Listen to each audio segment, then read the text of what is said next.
Leave it up to Atlanta to take us to the most unexpected places. I would have never imagined that we would be talking about D'Angelo.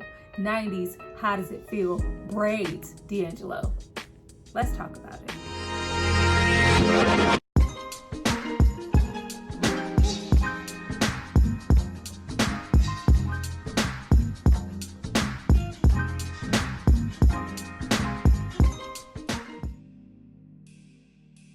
Hi you guys, welcome back to my channel. It's Tyra here with another struggle review, here to discuss Atlanta season 4 episode 3, Born to Die.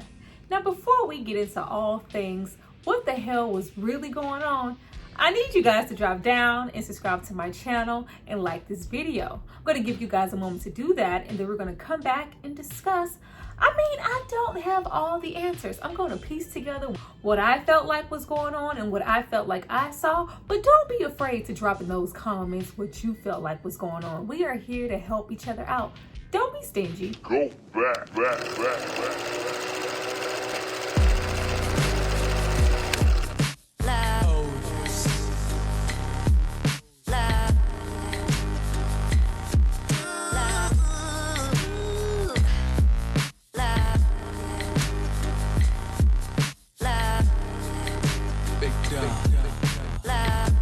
Now that you guys have hopefully subscribed to see more of me, let's get into this episode. Now this entire episode that I watched twice, I felt like we were looking at two sides of the industry. One side being Earn as management and the other side being Al as an artist. And we get to see what both of them are willing to do, willing to sacrifice to stay in the industry, but we both have them have different outcomes in the end.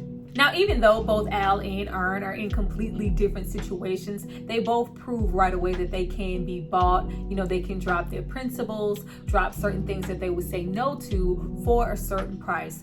Earn to keep his job as far as management and appease his company, and Al when somebody offers him $1 million. Now, speaking of Al, when old dude rolled up who offered him $1 million and went, "Oh, that is amazing. It just seems so genuine. How do you do it?" Do what, man? You know. You make it look so realistic. Right away with little subtle things, we get into the state of the culture at the minute, the state of the people, assuming that Al has to be putting on some fake persona because, you know, all of this and you giving off hood on the stage, this couldn't possibly be real. This must be a gimmick. Whatever it is you're doing, can you teach it to my son so he can be successful? I'll pay you $1 million. This episode was an immediate continuation of the first episode, the MF Doom Blue Blood episode. Al steady trying to find that connection, what it really means right now in his life to be a rapper. What is he representing and how is this going to reflect on him for years to come? Am I going to be appreciated, or am I going to end up another great departed rapper who people praised in public but couldn't buy my CDs or even bother to come to my funeral? Anytime in this show anybody goes to a studio, it is absolutely hilarious, and this episode did not disappoint. Not Benny and Yodel Kid with the country western yodelay hee hee hoo SoundCloud auto-tune ass rap. Paperboy as well as the audience, we are amazed at the garbage that is coming out of this studio. But sadly, this is the state of music and this is the type of stuff that sells. But at this moment, Paperboy is not all too aware of that. But we have somebody come in that's gonna make him aware of what's really going on here as far as his career. Somebody by the name of Bonk. And I was like, Bonk, who's supposed to be a fellow rapper, I was like, oh, ain't nobody coming to see you, Otis? Because that's who that is. Now, much to Paperboy's surprise, not only do these young guys not want his help, but they really don't have a clue who he is or the footprint that he feels like he is leaving in hip-hop. Bonk just feels like, you know what, I think you head in the wrong direction and you think that this is more than what it is. You're talking about investing, stocks and bonds and crypto and real estate. No. That is not going to help you get the kind of money that you need to maintain this lifestyle. They kept reiterating and saying that to Paperboy because it was just like, you know what, if you decide to live a little bit below your means and not have this lifestyle and cut back a little bit, you could very much so maintain. But if you want to keep all of this is what you need to do. In this very hilarious meeting of the rappers, Al is told that he needs to get him a YWA. Get yourself a young white avatar. Al had to really come to the revelation in this episode that no matter how lyrically inclined you are, how much you try to do it for the culture, how much people used to praise you, how much you feel like you have to offer as a rapper, nobody really wants to hear you rap. And he really had to come to terms with the longevity of a rap career in this day and age. That his audience, his fans, the money, the industry is very, very fickle. Everybody today has really short attention spans. It's about, TikTok music, microwave things that are trending. So the best way to possibly make money, and I mean money, to maintain your lifestyle is to not only diversify your funds and have a little hand in everything, but to become ultimately a manager. And not just the manager of anybody, but the manager of an up-and-coming white rapper. It doesn't matter if they have potential, if they're lyrically inclined, if they have any talent at all, you are gonna make money. And the reflection of hip-hop, the industry, the music business reflects that all the time. We tend to see white artists prosper a lot more, a lot quicker. They get a lot of financial gain, and they don't really have to do as much. Meanwhile, you have artists like Al and others. They're trying to, do their due diligence, work hard. It's for the culture. I'm trying to leave a footprint, and you're not making as much money. The best thing for you to do at this point in your career is to join the club like everybody else. I absolutely enjoyed the entire scene, though it was really comical, and you had Al eat some very humble pie because he was getting so much pushback. It was so real. The whole conversation was great when, it was like, oh, you want to do this in the culture, and then nobody even is going to go to the store to buy your album. I didn't even know that Blue Blood had an album out. Like, he is not on anybody's radar. That is where you are going to be. A lot of the artists who, try to keep it real, be a part of the culture, forgotten in a blimp on the radar. And that's not even including the artists who try to put on for their city. I'm gonna do it for my spot, who end up gunned down in their city, in their own neighborhood. Like, the state of everything is just absolutely horrible at this point. And then once we got into the white avatar situation, it just had me thinking about the new age stuff. Like, we've already always had industry plans, but now we have AI rappers. We don't even need a pulse. We don't even need your body anymore. Yeah, this is where we're going.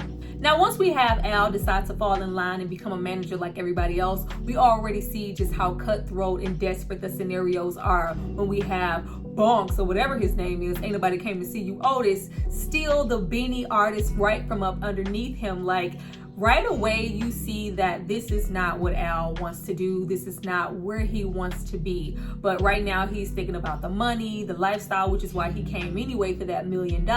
But at the end of the day, he is just so uncomfortable. But I'm gonna try anyway. I don't have Benny anymore, but Yodel Kid is here. But Yodel Kid is clearly on some heavy drugs, and he is high out of his mind. Do we care about that at all? No, we do not. Because as managers, our job is to, get the music together, get that hit, get that Grammy, get this money, but we are not taking care of our artists as far as their health and their addictions and things that might cause them to die. The whole Grammy situation and, Yodel Kid having a song, but he's actually dead, and this just spiking up his career to where, hey, he is definitely going to win that Grammy now. Don't worry about it, Al. Baby, we made it. Al is just so upset and so bothered, like, this is not for me. But this is what most managers do. And on the flip side, when an artist, especially a young artist, happens to die, this boosts up all the record sales, all the money, we get all the awards. It made me think of XXXTentacion, Juice WRLD, Mac Miller. You are praised and your music streams so much once you are no longer here. Not only are those albums pumping, those streams are pumping, we got all this merchandise out, and all of these people who maybe didn't know who you were at first, everybody knows you now and they want to purchase stuff. And this can be said for Nipsey Hussle. This can be said for, the P&B rock artist that just recently passed away, Pop Smoke. This is the cycle. Al wants nothing to do with it. He is just so bothered and so uncomfortable and unhappy within the episode. I have done all of this to, have a career, get the career, get the money, get the lifestyles, to still wind up so unhappy. I'm unhappy right now as an artist. I would definitely be unhappy as a manager continuing this vicious ass cycle. I'm not built for this. I am not a manager. But you know who is a manager? Goddamn Earn. Let's talk about Earn. Earn is here as one of the few Black people in a room full of white execs who are trying to rebrand a white successful book writer who pulled a gun on what looks to be a Black delivery boy on her porch. And we get into all the tropes. Oh, let's say, something about his background. Like, it was funny, but it wasn't, because we see that they very much so do these things now. Let's say, oh, she was scared. Let's look at the crime stats in the neighborhood. Like, this is the shit that is being done. I feel like these scenarios actually happen in real life, just like it was presented to us here. Is Earn, a little bothered? Yes, we're huffing and puffing, but this is a part of the job. And if you thought for all of 2 seconds that Earn was maybe going to be the voice of reason, you are sadly mistaken. I really don't give a damn about any of this. Can we work on something else? Yeah, sure, Earn. We don't care about that. We're focused on the money. Yeah, maybe you can go sign D'Angelo. Yeah, sure. I'm Earn. I'm cocky. I'm driven. I can go sign D'Angelo. Let me go look him up. Now, if anybody is familiar with D'Angelo's career and the way that things kind of went for him in the industry and the hard time that he had, he was very much so, on that neo-soul coast. But a lot of people don't know that he was, writing, producing, creating all of his music, all of the albums, along with, writing and producing for other people. Like, this was a tough dude, and the industry wanted more. They wanted to, push certain things, push, the persona, the sex appeal, push him all out into the forefront, and he was very, very uncomfortable. And not only uncomfortable with the image of him being a sex symbol, even though we were whole ass naked in the How Does It Feel video, but that's neither here nor there.